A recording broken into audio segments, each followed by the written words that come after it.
కొత్త విషయం, మా అమ్మాయిని పరిచయం చేసావు, ఓకే, మీ ఇద్దరు భార్యను కూడా పరిచయం చేయొచ్చు కదా.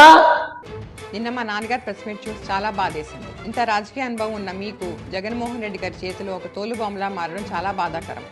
మీ స్క్రిప్ట్కు జగన్ గారి స్క్రిప్ట్ సేమ్ టు సేమ్ ఒకేలా ఉన్నాయి. ఒక బ్లేడ్ బ్యాచ్ని గంజాయి బ్యాచ్ని నడిపి ఒక జోకర్ చెప్పు చేతిలో నా అన్నదమ్ములు ఆడుతుంటే బాధేస్తుంది. ఆ చెడు స్నేహాలు మానుకోండి. పైగా అవినీతి అక్రమాలు చేస్తూ రౌడీ రాజకీయాలు చేస్తున్న ఆ జోకర్ని ఏమీ ఆలోచించకుండా ఎలా పొగుడుతున్నారో నాకు అర్థం కావట్లేదు. ఆ జోకర్ గిరి ద్వారా నాన్నగారిపై ఒత్తిడి తెచ్చి ప్రెస్ మీట్లు పెట్టిస్తున్నారు. అది ఆయన తెలుసుకోకపోవడం చాలా బాధాకరం. జగన్ పాలనలో ఎంతో మంది రౌడీలుగా ఎదిగి ప్రభుత్వ అండదండలతో ప్రజలని భయపెట్టి దోచుకుంటున్నారు. జనం బాగుండాలంటే జగన్ పోవాలి, వైసీపీ ఓడిపోతుంది. నీకు నామినేట్ పదవి కాదు కదా, నీ పూర్తి రాజకీయ భవిష్యత్తు 13వ తారీఖున ముగింపు పడుతుంది. అది నీకు జూన్ 4న తెలుస్తుంది. నీ బెదిరింపులకి నేను